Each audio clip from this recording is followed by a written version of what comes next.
8.2 के अंदर हमें सीखनी पड़ेगी नेक्स्ट चीज, दैट इज वैल्यू टेबल। ठीक है, तो हमारे पास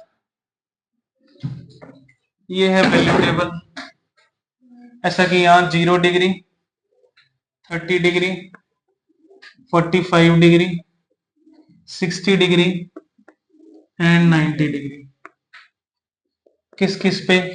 sign theta, cos, tan, cot, sec, cosec.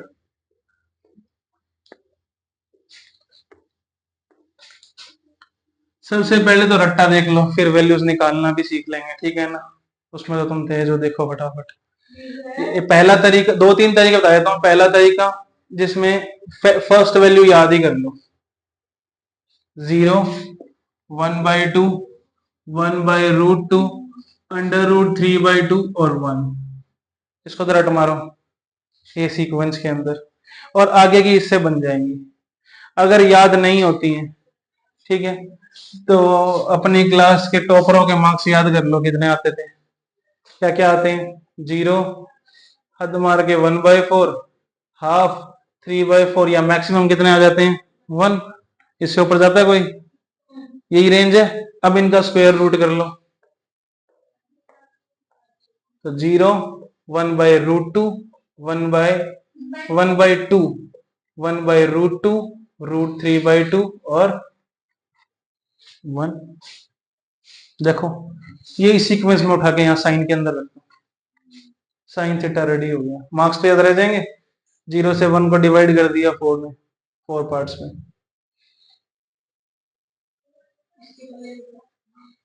हो गया एक ये। तीसरा है वैल्यूज निकाल के देखना with the help of triangle, वो अलग से निकालना सिखाऊंगा। तो साइन की वैल्यू ही हमें निकाल प्रूव करने के लिए देता है, बाकी कुछ नहीं करनी, बाकी सब इसकी हेल्प से बन जाती है। ठीक है, मेन बेसिक साइन ही रहता है, और आगे की प्रोसेस तीनों मेथड के लिए सेम ही है। कैसे? साइन बन गया, चाहे रट्टे से निकालो, चाहे वैसे, चाहे प्रूव करके। साइन बनने के बाद कॉस क्या होता है? जस्ट इसका उल्टा। ठीक है, उधर से इधर लिख दो, 1 √3/2, 1/√2, 1/2 एंड 0, कॉस रेडी। टेन के लिए क्या करना है मुझे? साइन में कॉस का डिवाइड लगाना है, तो 0/1, 0, 1/2 के अपॉन में √3/2, 2 से 2 कटा, 1/√3, 1/√2 के अपॉन में 1/√2, 1/√2 से 1/√2 कैंसिल, 1, √3/2 के अपॉन में 1/2, 2 से 2 कटा, √3/1 यानी √3, और 1/0 अपॉन में 0 आ जाए तो वो क्या होता है? Not defined. ठीक है, अब कॉट 10 को रिवर्स कर दो, नॉट डिफाइंड, √3, 1, 1/√3, 0। इतने में कोई दिक्कत? Next is sec. Sec is the reciprocal of cos. Cos को रेसिप्रोकल करो, नीचे 1 होगा, कुछ नहीं होगा, तो 1/1 इज 1/1, तो 1 ही आ जाएगा। √3/2, 2/√3, 1/√2, √2/1, तो √2 लिख दो, सिर्फ नीचे 1 लगाओ चाहे ना लगाओ।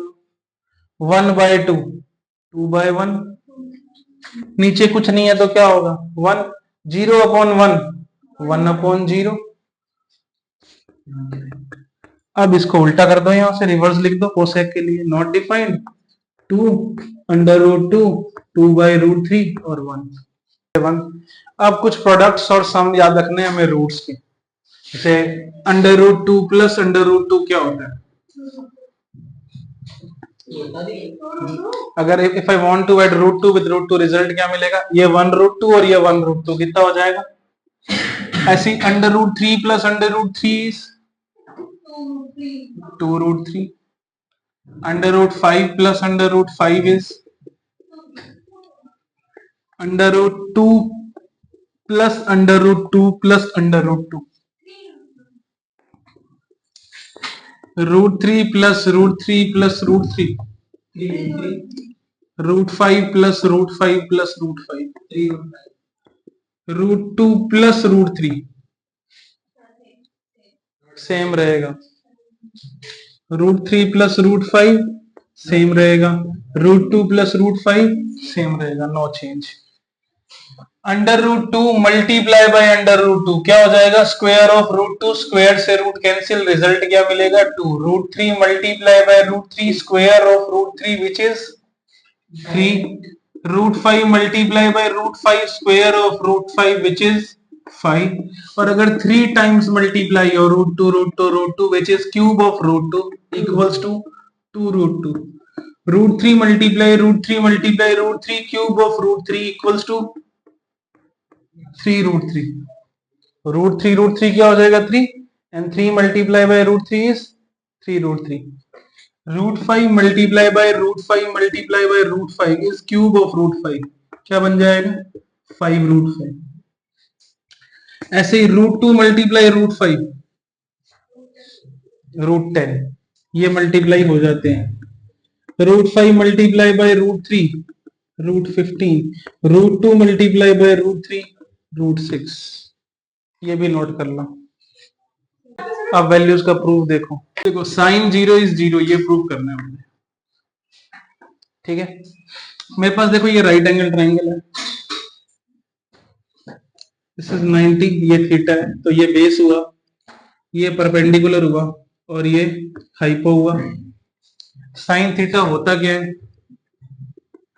P अपॉन H होता है। अगर थीटा 0 करना है कैसे होगा, ठीक है, ये देखो ये धीरे धीरे नीचे आएगा, अगर थीटा 0 हो रहा है, ये एंगल कट रहा है, ये कम हो रहा है, मान लो जैसे ये नीचे आया, ये एंगल को छोटा किया मैंने, तो देखोगे परपेंडिकुलर क्या हो गया, छोटा हो गया।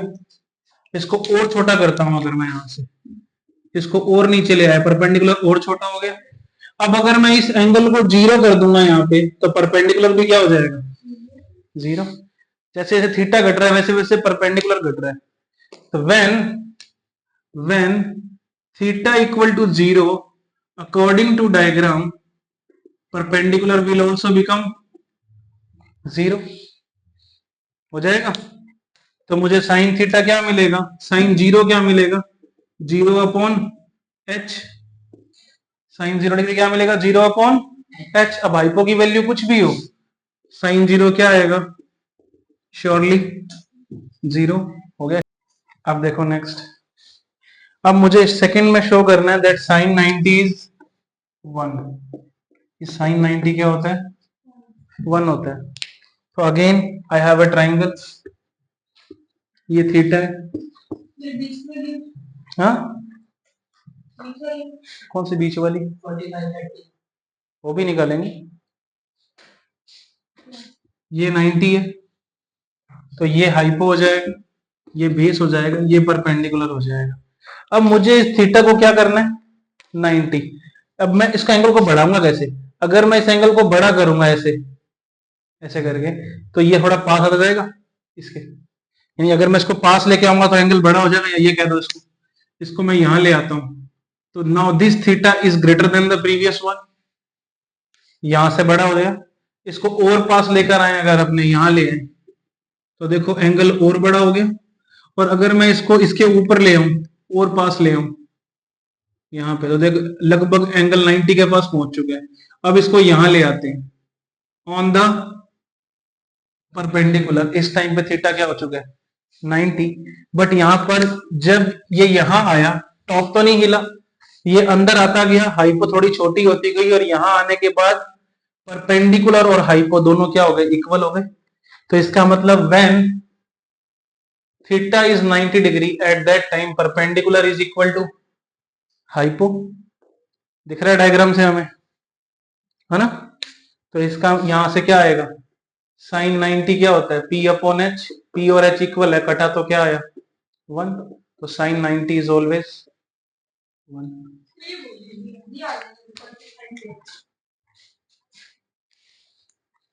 ओके नेक्स्ट, ये दो क्लियर है। हमें साइन 45 को प्रूव करना है दैट साइन 45 इज 1/√2, ये मुझे करके दिखाना है। राइट एंगल ट्राइंगल है, ये एंगल 90 और एक थीटा को मैंने 45, बिकॉज मुझे साइन 45 निकालना है। ये 90, ये 45, 180 प्रॉपर्टी से ये भी क्या आया 45. If two angles are equal then their opposite sides are equal. तो मुझे क्या मिला, A B is equal to B C. Let A B is equal to B C is equal to X. ये क्या ले लिया मैंने एक्स. तो ये भी क्या आ गया X, because both sides are equal. मैं यहां से हाइपो निकालता हूं. एच स्क्वायर क्या होता है P square plus B square. P कितना एक्स, बी भी कितना X. X square plus X square become 2x square. तो h क्या आ जाएगा अंडर रूट 2x. h क्या आ गया अंडर रूट 2x. अब बताओ ये वैल्यू आ चुकी है मेरे पास, ये सारी वैल्यूज. मुझे निकालना है साइन 45. साइन 45 होता है, साइन थीटा क्या होता है p अपॉन h होता है. जब थीटा 45 है उस टाइम पे परपेंडिकुलर क्या है x और हाइपो क्या है अंडर रूट 2x. क्या वैल्यू आ गई 1 by root 2. So sin 45 is 1 by root 2. Let us prove to show that कि sin 30 क्या होता है 1 by 2 और sin 60 क्या होता है 1 by root 3 by 2. sin 60 तो मुझे शो करना है sin 30 1 by 2 होता है और sin 60 root 3 by 2 होता है. ठीक है, इसके लिए मैं एक इक्विलेटरल ट्राइंगल ले रहा हूं. Taking ABC is a equilateral triangle जिसकी साइड कितनी है ए. मैंने इसके सामने से इस पे परपेंडिकुलर डाल दिया. ठीक है, ये ए है, हाफ करेंगे तो ये क्या हो जाएगा a by 2 और ये भी क्या हो जाएगा a by 2. ठीक है, हाँ परपेंडिकुलर बाइसेक्टर ही होता है इक्विलेटरल के अंदर. तो कॉन्ग्रुएंसी से अगर मैं परपेंडिकुलर बनाऊंगा तो बाइसेक्ट भी करेगा, इक्विलेटरल है ना ट्राइंगल. अच्छा ये हाफ हाफ कर देगा. अगर ये a है तो ये a by 2 और ये कितना था a. Each angle of equilateral triangle is 60. ये भी 60, ये भी 60, ये भी 60. अच्छा ये 90, ये 60, 180 प्रॉपर्टी से ये एंगल कितना आ जाएगा 30. अगर मैं थीटा एक बार यहां लेता हूं तो ये मेरा क्या हो गया base for this triangle ABD. ये क्या हो गया बेस, ये क्या हो गया परपेंडिकुलर और ये क्या हो गया हाइपो. मैं परपेंडिकुलर कैलकुलेट कर रहा हूं. ठीक है, तो H square is equal to P square plus B square. तो पी स्क्वायर की वैल्यू क्या आ जाएगी H square minus B square. H कितना है H is A and B is A by 2. A square minus A square by 4, 4 1 जा 4, 4 A square minus A square, 3 A square by 4 is P square. Root करोगे under root 3 A by 2. ये किसकी value आ गई perpendicular की. Perpendicular is under root 3 by 2 A. मुझे क्या निकालना है साइन 60. थीटा लिया 60 क्या होता है P अपॉन एच. P कितना है अंडर रूट 3 अपॉन 2 ए. एच कितना है ए से ए कट गया. साइन 60 की वैल्यू क्या आ गई अंडर रूट 3 अपॉन 2. 30 निकालने के लिए मैं थीटा को कहां ले जाऊंगा यहाँ पे. थीटा यहां आ गया तो ये क्या हो जाएगा बेस और ये क्या हो जाएगा परपेंडिकुलर. अब मैं निकाल रहा हूं साइन 30. साइन 30 फिर से क्या हो जाएगा P अपॉन एच. इस बार परपेंडिकुलर क्या है a बाई 2 और हाइपो क्या है a. तो a से a कैंसिल क्या बनेगा 1 बाई 2. सारी वैल्यूज निकाल के दिखा दी हमने साइन की. और आगे की प्रोसेस सेम है. कोस को उल्टा लिखो, टेन के लिए साइन अपॉन कोस करो, कोट के लिए टेन को उल्टा करो, सेक के लिए कोस को रेसिप्रोकल करो और कोसेक को सेक का उल्टा कर दो. 8.2 क्वेश्चन नंबर 1 पार्ट फर्स्ट क्या है साइन 60 कोस 30 साइन 30 कोस 60. इसकी वैल्यू निकालनी है मुझे. तो हमारे पास वैल्यू टेबल है, वैल्यू टेबल से वैल्यूज निकालनी है, यहां रखनी है और सॉल्व करना है. अब साइन 60 की वैल्यू बताओ क्या है रूट 3 अपॉन 2. कोस 30 की value under root 3 upon 2. Sine 30 की वैल्यू कोस 60 की वैल्यू 1 अपॉन 2. अब सॉल्व कर लो, √3 इंटू √3, 3, 2 जा 4, 1 जा 1, 2 जा 4, एलसीएम आएगा 4, 3 प्लस 1 4/4, कितना आ गया 1 आ गया। वैल्यूज रखो, 2 10 45 की वैल्यू 1, cos 30 की वैल्यू कितनी होती है √3/2, sin 60 की वैल्यू √3/2, ये प्लस का ये माइनस का कैंसिल, 1 का स्क्वायर इज 1, 2 1 जा 2।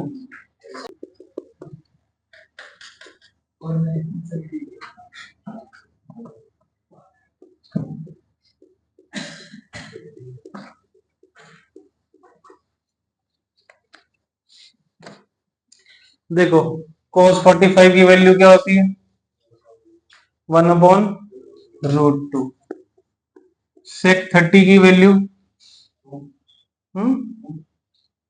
sec 30 की वैल्यू √3 होगी, sec 30 cosec 30 हो जाएगी 2, 1/√2, √3 1 जा √3, 2 1 जा 2, 2√3, क्रॉस कर दो इसका इससे और इसका इससे, फर्स्ट का फोर्थ से इन द न्यूमरेटर और सेकंड का थर्ड से इन द डिनोमिनेटर, तो √2 मल्टीप्लाई 2 प्लस 2√3, √3 1 जा 2 कॉमन निकाला 2√2, 1 प्लस √3,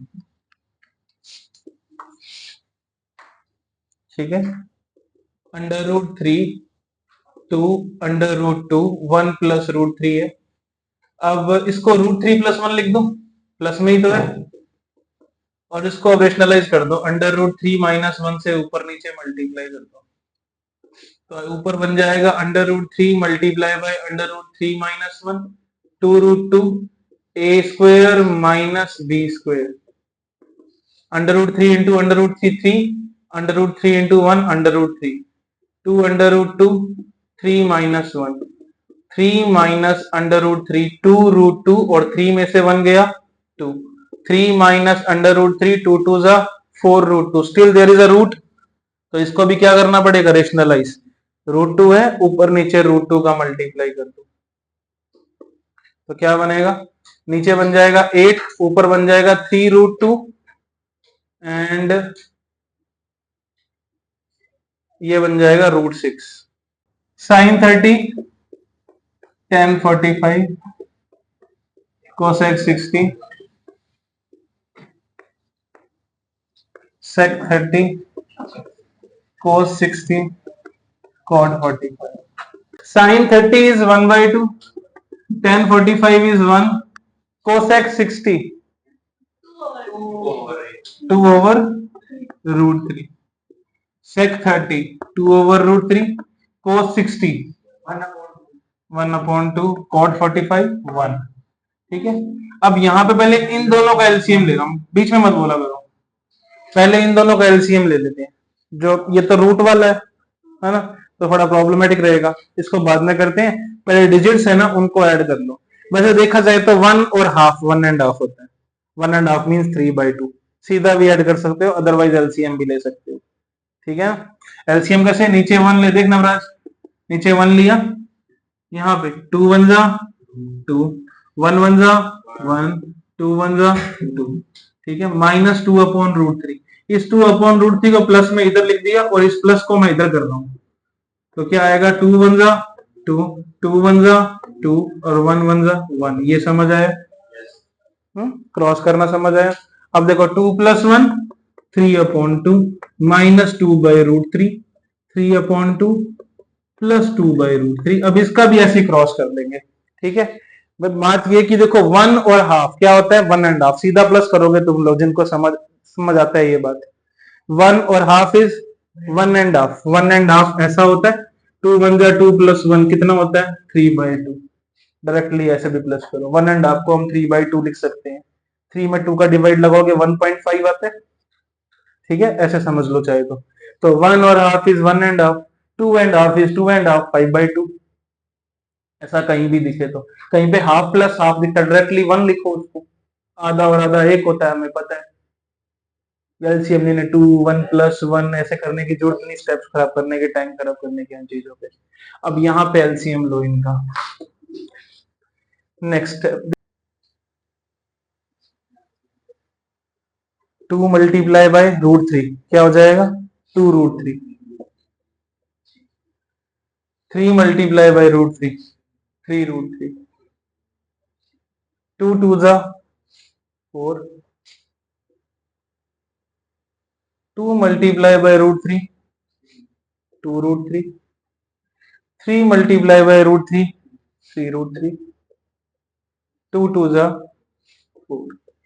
2√3 से 2√3 कट गया। 3√3 -4 अपॉन 3√3 +4। तो रेशनलाइज कर दो इसको। 3√3 -4 और 3√3 -4 का मल्टी मतलब डिजिट यही लेनी होती है और साइन नीचे वाले का उल्टा, दोनों में ऊपर वाले को नहीं देखना, नीचे वाले का उल्टा साइन। तो ऊपर तो बन जाएगा 3√3 -4 का होल स्क्वायर, 2 बार आ रहा है, और नीचे बन जाएगा a plus B a minus B क्या होता है a square minus B square. इस पे a माइनस बी का होल स्क्वायर लगा दो, क्या होता था a माइनस बी का whole square a square minus 2ab plus B square. तो a का square minus 2ab plus B square upon, ये डायरेक्टली स्क्वायर हो जाएगा, ये a square minus B square था।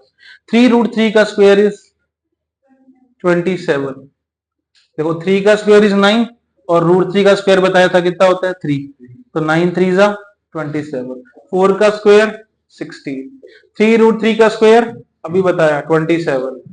4 का स्क्वायर 16 और इधर 4 2 जा 8 8 2 जा 4 सॉरी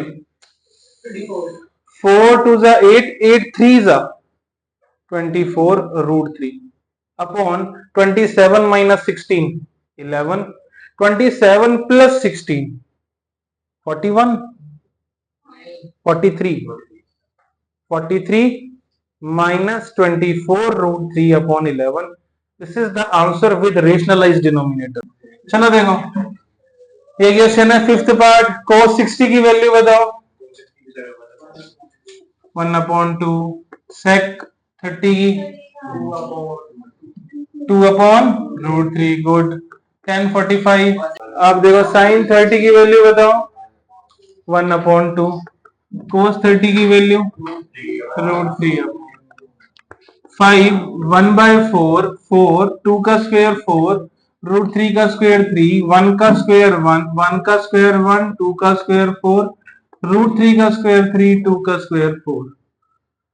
ये 5 बन जा 5/4 4 4 जा 16/3 -1 एलसीएम 4 3 + 1 4 4 से 4 कट गया 1।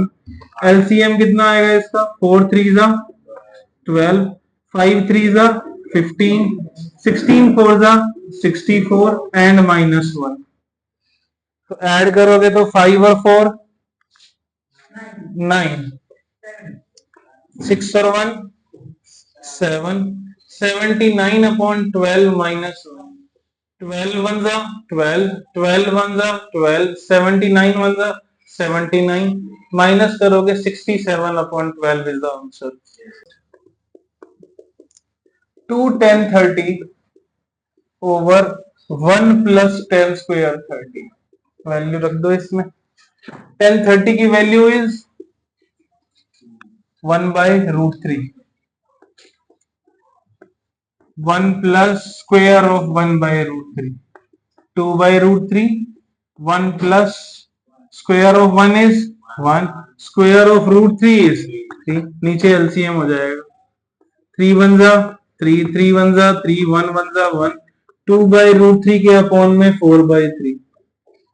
तो इसका फर्स्ट का फोर्थ से सेकंड का थर्ड से इन द डिनोमिनेटर क्या बनेगा 2 multiply by 3 upon √3 multiply bye 4 2 1 जा 2 2 2 जा 4 √3 को 3 से काटते हैं तो √3 मिलता है 3 के साथ, तो क्या मिलेगा √3/2। बट ऐसा तो ऑप्शन में है ही नहीं।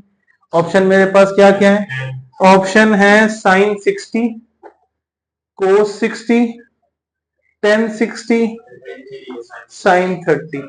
तो इनमें से एक sin 60 है जिसकी वैल्यू √3/2 होती है, तो हमारा आंसर ए आ जाएगा। Part second is 1 minus tan square 45 over 1 plus tan square 45। तो tan 45 की वैल्यू इज 1 और यहां भी रख दी 1। 1 minus 1 over 1 plus 1 0 upon 2 answer is 0।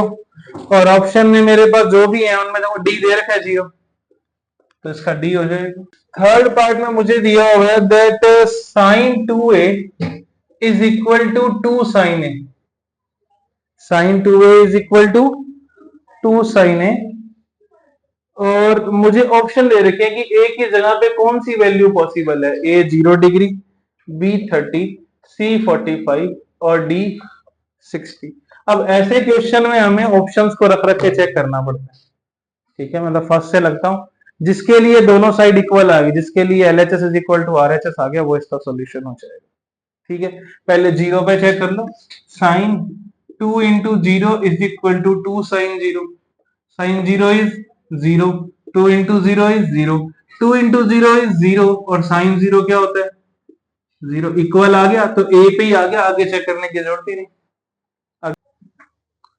2 tan 30 over 1 minus ten square 30। फिर से वैल्यूज रख दो।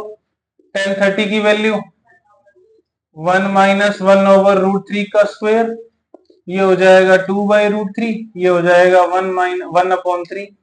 नीचे 1 लेके एलसीएम ले लिया, 3 1 जा 3, 3 1 जा 3, 1 1 जा 1, 2 ओवर रूट 3 के अपॉन में 2 अपॉन 3, इसका इससे मल्टीप्लाई, इसका इससे multiply, 2 multiply 3 over 2 multiply root 3, 2 से 2 कट गया, रूट 3 से 3 काटा तो क्या मिलेगा रूट 3 मिलेगा। बताया था ये चीज, तो मुझे आंसर में क्या मिला रूट 3। ऑप्शन में जो भी है मेरे पास क्या क्या है, कोस 60 है, इससे बी मेरे पास क्या है साइन 60, सी है tan 60 और डी है साइन 30। इनमें से किसकी वैल्यू रूट 3 होती है, तो मेरा ऑप्शन सी करेक्ट हो जाएगा। दैट इज 10, देखो tan a प्लस बी की वैल्यू मुझे दे रखी है रूट 3 और tan a माइनस बी की वैल्यू मुझे दे रखी है 1 ओवर रूट 3। फिर a और b की वैल्यू निकालो अगर a और b एक्यूट एंगल है। ठीक है, इज लेस देन 90। बस ऐसा ही है, देखो tan a plus B is equal to root 3, tan के अंदर कितने पे आता है tan 60, तो इसको लिख दो tan 60। tan cancel out by 10, तो a प्लस बी क्या आ जाएगा 60, number 1। tan a minus B equals to 1 by root 3 कितने पे आता है 30 पे, कैंसिल आउट हो जाएगा तो a minus B is 30, number 2। Now we got two equation in A and B. Solve them. A plus B is 60. A minus B is 30. B cut out by B. 2A is equal to 90. A is 90 upon 2. A is 45. वापिस रख दो किसी में भी, तो 45 plus B is 60. B is 60 minus 45, 15। तो दोनों angles आगे दे, question done. Is true false. First है, क्या sine A plus B equal होता है sine A plus sine B के, नो फॉल्स। अगर यहाँ वैल्यूज रखोगे ये इक्वल नहीं आएगा। साइन ए प्लस बी का 11th में फॉर्मूला है sine A cos B plus cos A sine B, तो sine A plus B is equal to sine A cos B plus cos A sine B, not sine A plus sine B. Multiplication नहीं होता, बताया था ना ये, ऐसा अंदर multiply नहीं हो सकता ये, so it is false. Second is the value of sin theta increases as theta increases। अब ये क्या कह रहे हैं कि अगर मैं थीटा बढ़ाऊंगा तो साइन थीटा की वैल्यू बढ़ती है, सही बात है। 0 से 90 की तरफ जाओगे तो वैल्यू 0 से 1 की तरफ इंक्रीज होती है ना, तो ये ट्रू है। Next, the value of cos theta increases as theta increases। cos theta तो पहले 1 होता है 0 पे और 90 के आते आते क्या हो जाता है 0 हो जाता है, घटता है ये, तो ये फॉल्स हो गया। हाँ, अगर थीटा बढ़ाएंगे मतलब एंगल बढ़ाएंगे तो cos की वैल्यू का क्या बनेगा नेक्स्ट कह रहे कि sine theta is equal to cos theta for over value of theta, क्या ये इक्वल होते हैं हमेशा? सिर्फ 45 पे इक्वल होते हैं, इसके अलावा कहीं नहीं होते। False. Next fifth one is cot A is not defined, cot A is not defined at A equal to 0। True है। जब थीटा 0 होता है तो कोट थीटा की वैल्यू क्या हो जाती है? नॉट डिफाइंड होती है। 8.2 कंप्लीट हो गई।